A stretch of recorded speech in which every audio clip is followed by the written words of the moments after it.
चलो question number lesson 8 है। अब हम लेसन 8 पढ़ेंगे। The sermon at Banaras. The sermon at Banaras, इसका मतलब होता है उपदेश। शर्मन मतलब होता है उपदेश, मतलब बनारस में उपदेश। इस लेसन को हम पढ़ेंगे। यह गौतम बुद्ध और कीशा गौतमी से रिलेटेड है। ये गौतम बुद्ध से रिलेटेड है ये लेसन। अब देखते हैं इस लेसन में क्या है। ये बड़ा ही शानदार लेसन है और यह हमारे देश के जो महान विभूति गौतम बुद्ध हुए, जिन्हें हम भगवान बुद्ध कहते हैं, उनके बारे में ये लेसन है।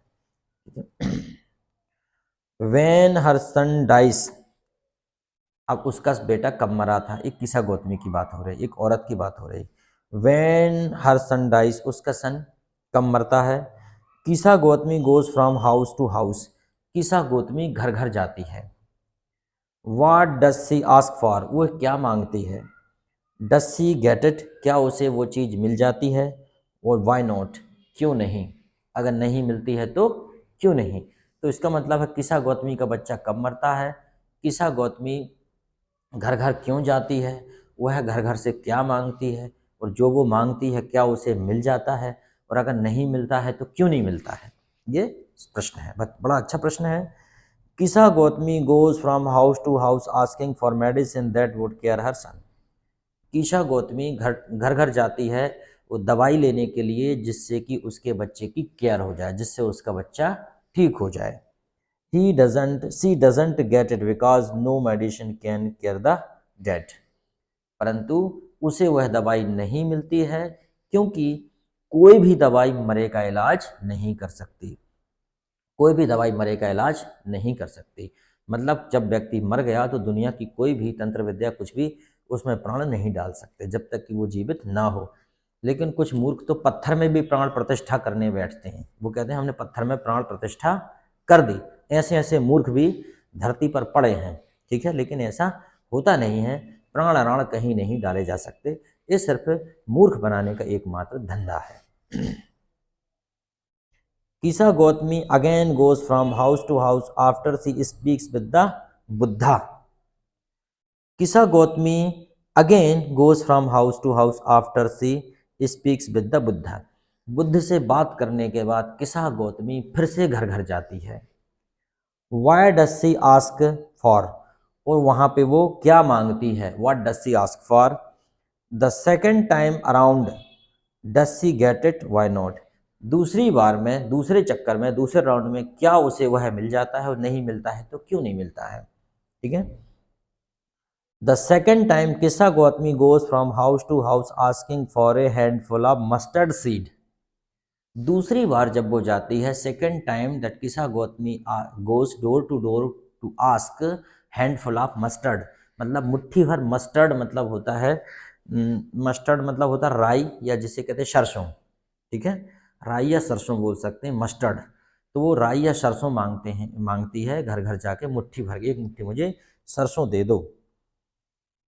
Where no one has ever die, कहाँ से लेना है उसको ये सरसों, जिसके घर में आज तक कोई भी ना मरा हो। तो गौतम बुद्ध ने उससे कहा कीशा गौतमी से कि तेरा बेटा जीवित हो जाएगा अगर तू घर घर, अगर ऐसे घर से एक मुट्ठी सरसों लेके आ जाए या राई लेके आ जाए जिस घर से आज तक कोई भी ना मरा हो।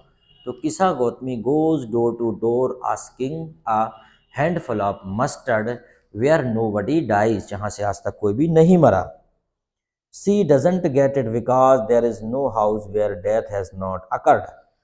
मतलब she doesn't get it because, उसे यह नहीं मिला क्योंकि there is no house where death has not occurred, ऐसा कोई भी घर नहीं था जहाँ पे मृत्यु ना हुई हो। कहने का मतलब यह है कि हर घर में किसी न किसी की मृत्यु हुई है। हर घर में किसी न किसी की मृत्यु हुई है। किसी के दादाजी की हुई है तो किसी की दादी की हुई है, किसी बच्चे की हो गई है, किसी की दुर्घटना में हो गई है। मतलब ऐसा दुनिया में कोई भी घर नहीं है जहाँ किसी न किसी की मृत्यु ना हुई हो, क्योंकि मृत्यु और जन्म ये तो सतत चलने वाली प्रक्रिया है। एक उम्र के बाद शरीर बूढ़ा हो जाता है, मृत्यु हो जाती है, और नए बच्चों का जन्म तो होना ही है, विवाह होते हैं, नई बच्चा, यही चक्र जीवन मरण का चलता रहता है। क्वेश्चन नंबर 3 है, how can one attain peace of mind according to Buddha. कोई व्यक्ति अपने मन की शांति को कैसे प्राप्त कर सकता है? भगवान बुद्ध के अनुसार कोई व्यक्ति मन की शांति को कैसे प्राप्त कर सकता है? One can attain peace of mind by rising above complaint, grief and lamentation. Complaint, grief and lamentation. कोई भी व्यक्ति मन की शांति प्राप्त कर सकता है बशर्ते कि वह इन चीज़ों से ऊपर उठ जाए, शिकायतों से, ग्रीफ मतलब क्रोध से, ग्रीफ मतलब किसी के प्रति दुराभाव, ग्रीफ गुस्सा, ग्रीफ, ठीक है, और लेमेंटेशन मतलब एक प्रकार का लालच, लेमेंटेशन, ठीक है। अगर इन चीज़ों से कोई ऊपर उठ जाए तो अपने आप मन शांत हो जाता है। अगर आप ये सोचें मुझे किसी से कोई शिकायत नहीं है, आई एम हैप्पी, जो जो कर रहा है करने दो, मैं मुझे अपना काम अच्छा करना है, तो अपने आप देखेंगे, तो आप अपने आप देखेंगे कि आपके मन में शांति आना चालू हो जाएगी। ग्रीफ, किसी से कोई रंज नहीं है, किसी से कोई गुस्सा नहीं है, किसी से कुछ कहना नहीं है, अपने आप मन की शांति हो जाएगी। तीसरा लेमेंटेशन, किसी प्रकार का लालच नहीं है, उसकी इतनी बड़ी बिल्डिंग है, मेरी बड़ी क्यों नहीं हो सकती, ये कभी सोच ना आएगी, तो अपने आप ही जीवन में आगे बढ़ते चले जाएंगे और बड़ी शांति रहेगी। Why was who was Gautam Buddha? Gautam Buddha कौन थे? Who was Gautam Buddha? गौतम बुद्ध कौन थे?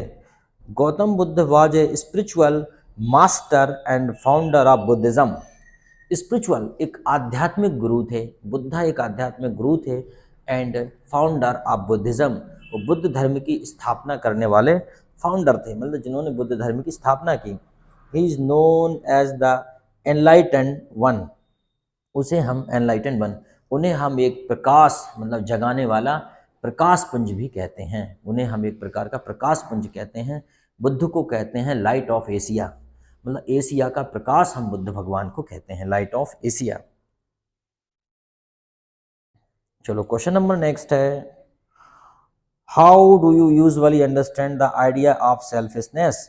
Do you agree with Kisa Gautami that she was being selfish in her grief?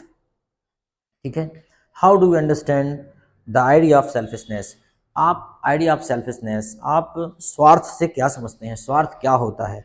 Do you agree with the Kisa Gotami? क्या आप किसा गौतमी से एग्री हैं कि वह गुस्से में स्वार्थी हो गई थी कि उसका बेटा क्यों मरा?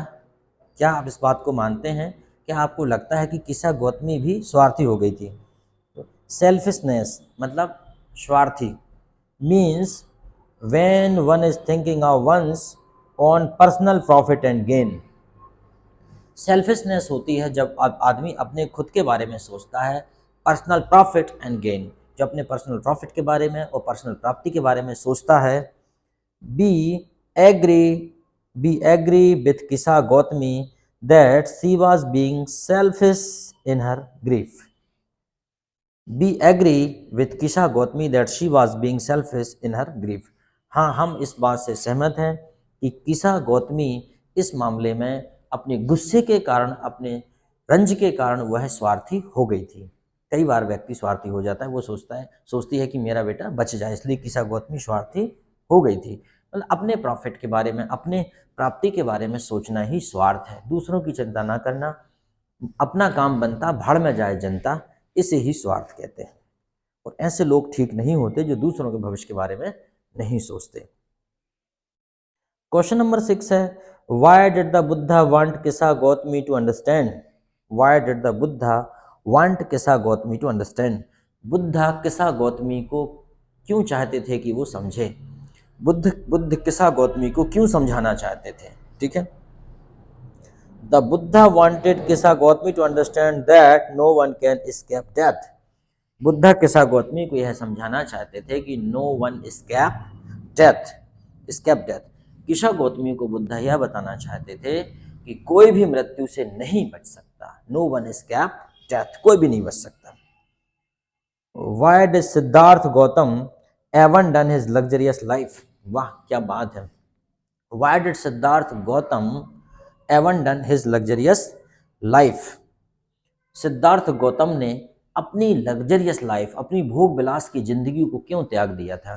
क्योंकि ये तो सबको पता है कि सिद्धार्थ गौतम गौतम बुद्ध थे, एक बड़े सम्राट, बड़े राजा के बेटे थे, उनके पास पैसे की कोई कमी नहीं थी, सब कुछ उनके पास अच्छा ही अच्छा था, अच्छी सुंदर पत्नी, अच्छे सुंदर बच्चे, और उसके बाद अच्छा सुंदर महल और सारी सुविधाएं, उसके बाद भी वो उन्होंने संन्यास का मार्ग चुना और अंततः वो गौतम बुद्ध और भगवान बुद्ध कहलाए। Siddharth Gautam abandoned his luxurious lives to seek the enlightenment। Siddharth Gautam ने इसलिए उनका महल छोड़ा, उनका लग्जरियस लाइफ छोड़ी, क्योंकि वो enlightenment he want to seek, क्योंकि वो प्रकाश खोजना चाहते थे, वह प्रकाश पुंज खोजना चाहते थे, वो सत्य की खोज में सत्य को खोजना चाहते थे कि वास्तव में सत्य क्या है। और सिद्धार्थ गौतम कहते थे, गौतम बुद्ध कहते थे कि सुख नहीं है, सिर्फ दुख ही है। पृथ्वी पर सिर्फ दुख है, इस बात का दुख कि सुख नहीं है, इस बात का दुख। उसके बाद जब सुख आ गया तो इस बात का दुख कि ये सुख चला ना जाए, इस बात का दुख। इसलिए वो कहते हैं कि सिर्फ यहाँ पे दुख ही है। और हिंदू धर्म ग्रंथों में भी मृत्यु लोक कहा है इसको, मतलब जन्म तो होता है लेकिन इस बात में ये भी है कि ये मृत्यु भी कभी ना कभी हो ही जाएगी, तो इसको इसीलिए मृत्यु लोक कहते हैं। तो लगभग सभी धर्मों की जो है बातें लगभग मैच कर जाती हैं। चलो, हमें तो पढ़ाई करना है और ये इन विषयों पर कभी बाद में बात करेंगे।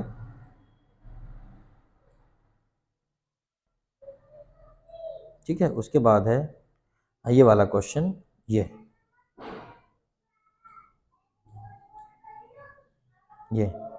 Where did Siddhartha Gautam get enlightenment.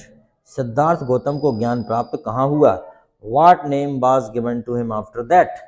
और उसके बाद उनको क्या नाम दिया गया था। सिद्धार्थ गौतम को ज्ञान प्राप्त क्या कहाँ हुआ था, उसके बाद उनको क्या नाम दिया गया था। सिद्धार्थ गौतम गॉट एनलाइटमेंट इन गया। कहाँ मिला था इनको ज्ञान, गया। सिद्धार्थ गौतम गॉट एनलाइटमेंट इन गया अंडर ए पीपल ट्री। इसे पीपल के इसे पीपल का पेड़ कहते हैं। पीपल के पेड़ के नीचे सिद्धार्थ को ज्ञान की प्राप्ति हुई थी। He was given the name Gautam Buddha after that. और उसके बाद उनको गौतम बुद्ध कहा गया। बुद्ध का मतलब होता है बुद्धिमान। बुद्ध, गौतम तो उनका नाम ही था, उन्हें गौतम बुद्ध कहा गया। और पीपल के पेड़ के नीचे, जिसे आजकल हम बोधि वृक्ष कहते हैं, क्योंकि उनका उस वृक्ष का नामकरण गौतम बुद्ध के नाम से, आज भी वृक्ष मौजूद है वहाँ पे। अगर आप कभी जाएंगे तो वह आपको बिहार में मिलेगा, आपको गया में आपको मिलेगा। तो ये बड़ी अच्छी बात है कि गौतम बुद्ध जो है उनको वहाँ ज्ञान प्राप्त हुआ। और पीपल के पेड़ के नीचे ज़्यादातर लोगों को ज्ञान प्राप्त होता है, इसलिए पीपल का पेड़ बड़ा शुभ होता है, उसके नीचे जाना चाहिए और बैठना चाहिए।